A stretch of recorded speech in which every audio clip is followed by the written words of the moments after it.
What if the most powerful woman in America didn't run for office, didn't build a tech empire, and didn't seek the spotlight, yet controlled more wealth than Oprah, Beyonce, and Taylor Swift combined? This is Alice Walton, heiress to the Walmart fortune, worth over $120 billion, and arguably the most private billionaire on earth. She doesn't do interviews. She rarely makes public appearances. Yet behind the scenes, she's been quietly reshaping American art, healthcare, and education. All while avoiding the fame and headlines that usually follow people with her level of money and influence. But Alice's story isn't just about art galleries and charity galas. It's also about fatal car crashes, DUI arrests, and the dark legacy of a global retail empire with a history of labor controversies. In this video, we're pulling back the curtain on a woman who inherited one of the world's biggest fortunes and chose silence over celebrity, power over popularity. Who is Alice Walton? And how does a woman who never wanted fame still end up shaping America from the shadows? Let's find out. Stick around. This is a story you won't want to miss.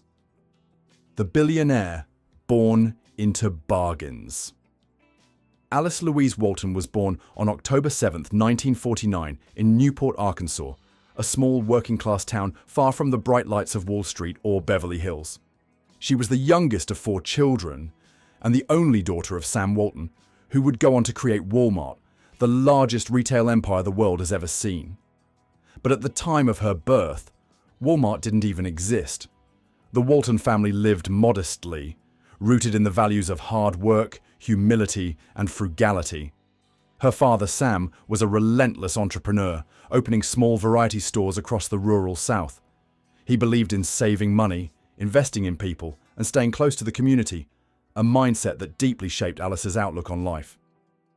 The family eventually settled in Bentonville, Arkansas, which would become both Walmart's corporate headquarters and Alice's lifelong home base. The house was simple. There were no maids, chauffeurs, or yachts, just discipline, chores, and shared meals around the table. Her mother, Helen Walton, was a former schoolteacher who stressed the importance of education and social responsibility. From an early age, Alice showed signs that she wasn't your average kid. While her brothers were drawn to the business side of their father's work, Alice was more introspective, creative, curious, and artistic. She reportedly ran her own makeshift concession stand, selling popcorn, lemonade, and even used chewing gum to neighborhood kids. But even then, her earnings didn't go toward dolls or toys. Instead, she spent her allowance on reproductions of famous art. By the time she was 10, she'd started collecting prints of iconic artists like Picasso and Winslow Homer. That obsession with art would become a defining theme of her life. Though surrounded by one of the most ambitious business families in America, Alice often carved her own path. While her brothers prepared to join the company that would become Walmart, she wasn't drawn to retail. Instead, she immersed herself in reading, sketching, and riding horses, developing a connection to nature and creativity that would later fuel her love for art and philanthropy. After graduating high school, she left Arkansas to attend Trinity University in San Antonio, Texas. There, she pursued a degree in economics, blending the analytical side of her heritage with her own interests. Unlike many billionaire heirs, she didn't just fall into a cushy role in the family business. She was determined to explore her own path, something that would become a recurring theme throughout her unconventional life. Wall Street ambitions and llama company. Unlike her brothers who dove into the family business, Alice Walton was determined to make her own mark, far away from Walmart's retail shelves. After graduating with a degree in economics from Trinity University, she set her sights on Wall Street, diving headfirst into the fast-paced world of finance. Alice began her career as an equity analyst and money manager at First Commerce Corporation, where she cut her teeth analyzing stocks and understanding the intricacies of corporate investments. Her ambition and talent quickly caught the attention of industry insiders, and she soon landed a role as a broker at E.F. Hutton, one of the most prominent financial firms of the time. There, she built a reputation for her strategic thinking and deep understanding of complex markets. Later, she transitioned into corporate finance at Arvest Bank Group, a Walton family-owned financial institution. But even within a company tied to her family, Alice operated independently, focusing on big-picture strategy and capital markets. Then came her boldest move yet. In 1988, she founded her own investment bank, Llama Company, named after the llamas she raised on her Texas ranch. As president, chairwoman, and CEO, Alice Walton stepped into a rare role for a woman, especially one from a retail dynasty, in the male-dominated world of high finance. Llama wasn't just a vanity project. It was a legitimate player in investment banking, public finance, and corporate advisory services. Under Alice's leadership, Llama Company financed multi-million-dollar infrastructure projects across the US, including airports, toll roads, and utilities. Her firm helped bring capital to underdeveloped regions, supporting municipal development that traditional banks often ignored. Through Llama, she carved out a serious reputation as a financier and dealmaker. She served on the board of the Northwest Arkansas Council and was instrumental in bringing a regional airport, Northwest Arkansas Regional Airport, XNA, to life in 1998, which became a vital hub for Walmart and other regional businesses. Her work in public finance showcased her ability to blend business, public service, and long-term vision. But despite the high-profile deals and headlines, Llama Company faced mounting pressures during the volatile financial climate of the late 1990s. With increasing competition, market instability, and a series of risky investments, the company began to falter. In 1998, just a decade after its founding, Llama was forced to shut its doors. To some, it was a failure, but to Alice, it was proof of her independence and risk-taking spirit. She had launched, led, and closed a major firm on her own terms, outside the safety net of Walmart. And in doing so, she made it clear. She wasn't just the daughter of Sam Walton. She was a financier, an entrepreneur, and a force in her own right. A billionaire in the art world. Alice Walton didn't just buy art, she transformed the entire American art landscape. Known as one of the world's most influential art collectors, she amassed a personal collection that reads like a who's who of American masterpieces. Her taste is bold and eclectic, featuring works from iconic painters such as Georgia O'Keeffe, whose Jimson Weed White Flower No. 1 she famously purchased at auction in 2014 for a staggering $44.4 million, then the highest price ever paid for a work by a female artist. She also holds pieces by Norman Rockwell, Winslow Homer, Edward Hopper, Mark Rothko, and even contemporary voices like Kehinde Wiley, who painted President Obama's official portrait. Her acquisitions weren't random, they were deliberate. She set out to build a collection that reflected the full story of American identity, from realism to abstraction, from the founding fathers to the modern era. But Alice's ambitions went far beyond private ownership.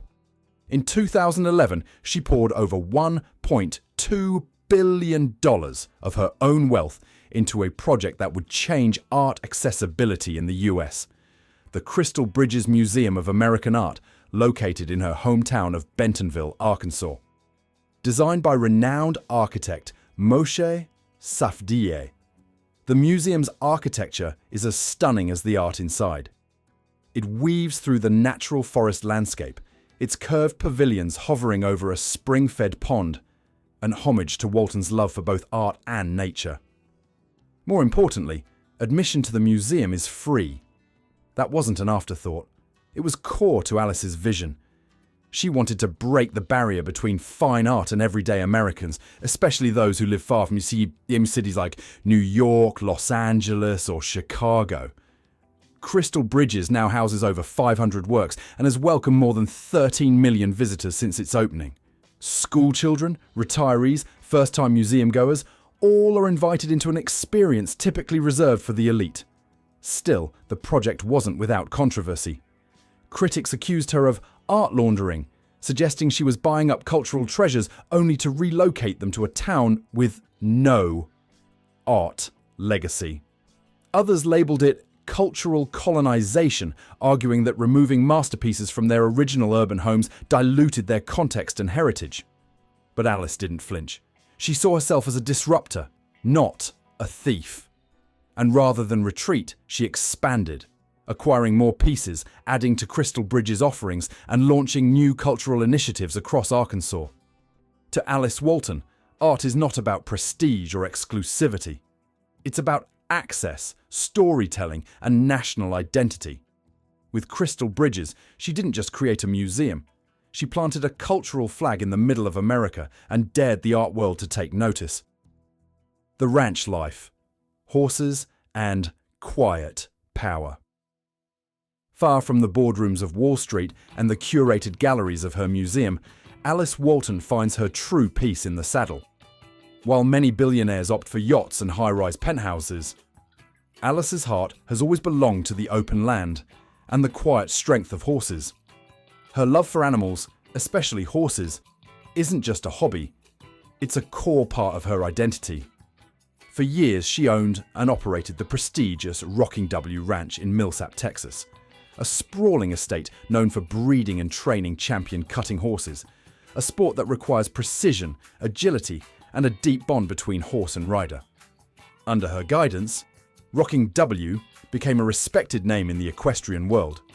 The ranch eventually sold for $19 million, but her connection to the lifestyle never wavered.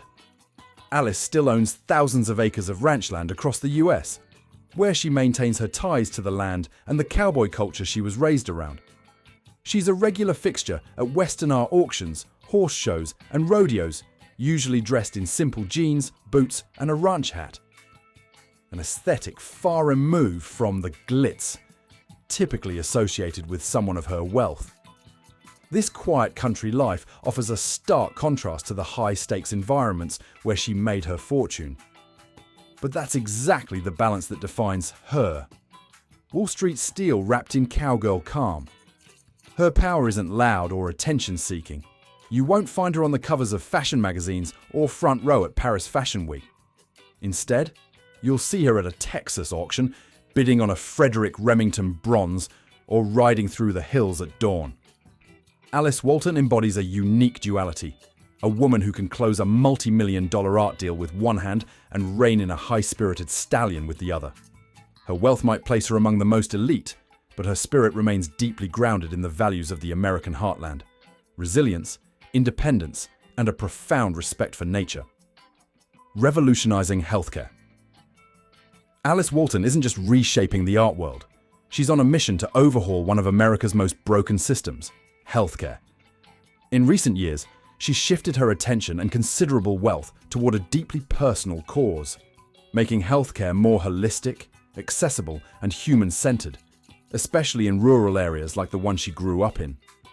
At the heart of this effort is the Whole Health Institute, which she founded in 2020 in Bentonville, Arkansas. The institute is built around a bold vision: to move away from a reactive, illness-based model and instead promote preventive care that treats the whole person, mind, body, and spirit. It aims to empower patients, not just medicate them. It's a quiet revolution in a system long criticized for ignoring wellness in favor of profits. But Alice didn't stop there. She's also funding the construction of the Alice L. Walton School of Medicine, a non-profit institution slated to open in 2025. Unlike traditional med schools that emphasize diagnostics and drug regimens, this school will train future doctors in nutrition, mental health, lifestyle, emotional well-being, and integrative medicine. It's a place where medical students will learn not only to treat disease, but to understand people. Walton believes that doctors of the future must be healers, not just prescribers. Through both the Alice L. Walton Foundation and the Walton Family Foundation, she has funneled hundreds of millions of dollars into transforming healthcare from the ground up. These philanthropic arms aren't just about check writing, they support systemic change. From funding rural health clinics and telemedicine access to launching school-based wellness programs and building community wellness hubs, her approach is expansive and strategic, and the impact is growing. In 2023 alone, the Walton Family Foundation distributed more than $600 million in grants, much of it earmarked for rural health initiatives, K-12 education, community revitalization, and arts access. These efforts don't just improve healthcare, they reshape the ecosystem of opportunity in places long overlooked by traditional institutions. In a country where healthcare is often seen as a privilege rather than a right, Alice Walton is using her wealth not to build more hospitals, but to build a new kind of healing. One that sees people as whole, not just patients. It's a legacy move from a woman who could have stayed in the shadows, but chose instead to challenge the system. The dark side. Scandals and tragedies. For all her cultural influence and philanthropic ambition, Alice Walton's life has not been untouched by darkness and controversy.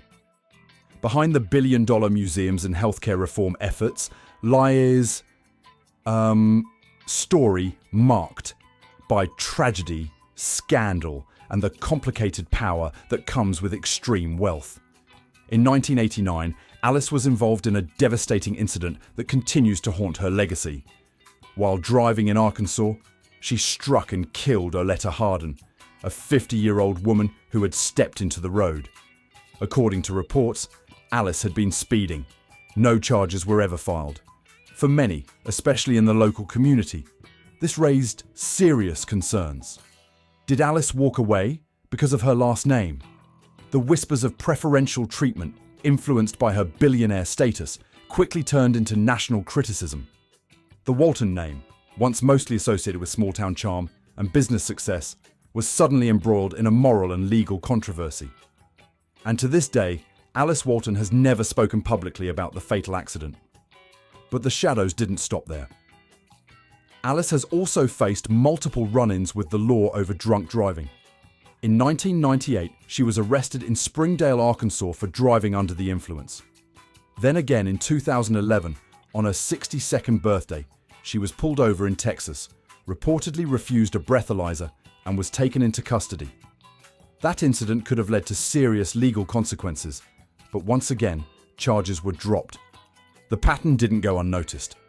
Critics began pointing fingers not just at Alice, but at a justice system that they say treats billionaires differently than everyone else. For many, these incidents confirmed a suspicion that in America, wealth doesn't just open doors, it closes courtroom consequences. Beyond her personal life, Alice's wealth is inseparably tied to one of the most scrutinized corporations in the world, Walmart. While she hasn't held an executive role in the company for decades, she still owns billions in Walmart stock, making her one of its largest individual shareholders. That makes her a symbolic lightning rod for the company's many critics. Over the years, Walmart has been accused of exploitative labor practices, union busting, gender discrimination, underpayment, poor working conditions, and environmental damage. The company has faced lawsuits, boycotts, and calls for reform. Yet, Alice, despite her visibility and influence, has remained publicly silent on these issues. Her philanthropic work in healthcare, education, and the arts is often praised, but it's also seen by some as a strategic distraction or even a form of image laundering designed to soften public perception of the Walmart empire.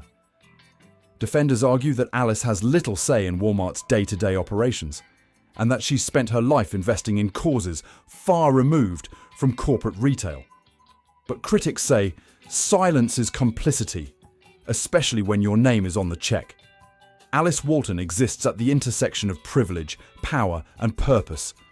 A woman who has redefined what it means to be a billionaire philanthropist while never fully escaping the shadows of her wealth. Her legacy remains one of extraordinary influence, but also of unanswered questions. How rich is she?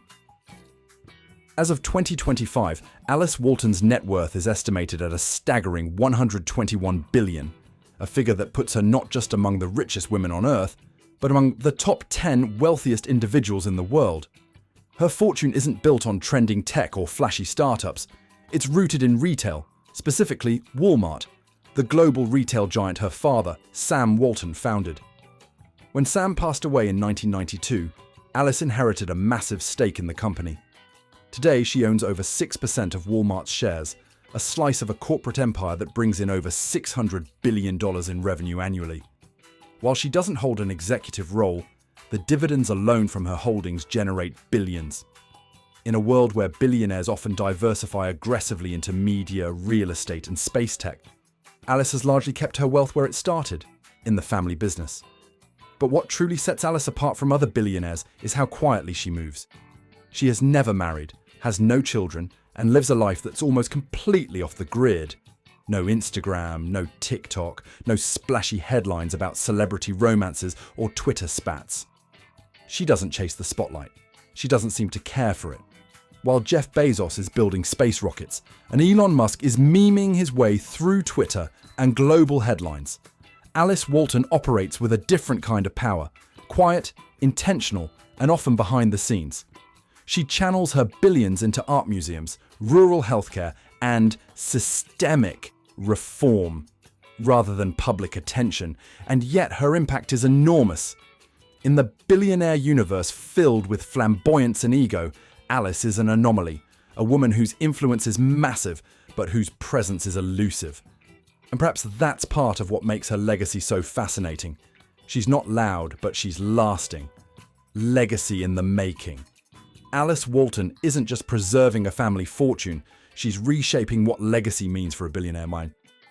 While others measure their success in acquisitions or headlines, Alice is laying the foundation for institutions that will outlive her by generations. She's the visionary behind Crystal Bridges Museum of American Art, one of the most accessible and inclusive art museums in the country. Located in a small town in Arkansas, it flips the script on who gets to experience world-class art. It's free, it's open, it's welcoming millions who would have never set foot inside the Met or the Louvre. She's also launching a revolutionary medical school and a holistic health institute, designed not to create more traditional doctors, but to redefine what healthcare looks like in America. Think nutrition, mental health, community care, not just prescriptions and surgeries. Through the Alice L. Walton Foundation and the Walton Family Foundation, she's fueled multi-billion-dollar philanthropic investments. From K to 12, education to rural infrastructure to the arts, her money flows into places the system left behind, and she does it without ego or applause. Her private collection isn't just art. It's a cultural archive featuring some of the most iconic and diverse works ever owned by a woman. From Rothko to Rockwell, O'Keeffe to Kehinde Wiley, she's curating a national story through creativity, identity, and representation. And it's not just what she funds, it's how she moves. Quietly, boldly, deliberately. With a commitment to education, wellness, and rural empowerment that feels more mission-driven than millionaire-driven. Yes, there have been scandals. Yes, she's faced serious criticism. But Alice Walton remains an immovable force, operating in a lane entirely her own. She's not chasing likes. She's not showing off her jet. She's not flexing on social media. She's building movements. She's changing systems. She's crafting a legacy far deeper than the dollar. So, who is Alice Walton really? She's a billionaire who avoids the spotlight, but reshapes entire industries. A rancher who disrupts Wall Street. An art collector who gives masterpieces to small-town America. A healthcare visionary. A scandal survivor. A legacy architect. Love her, or question her. Alice Walton is rewriting what it means to be rich, powerful, and purpose-driven. If this story surprised you, inspired you, or made you see wealth in a whole new light, don't just share this video. Someone in your circle needs to see this. And if you're ready for more deep dives into the world of untouchable money and unspoken power, subscribe now, because we're just getting started.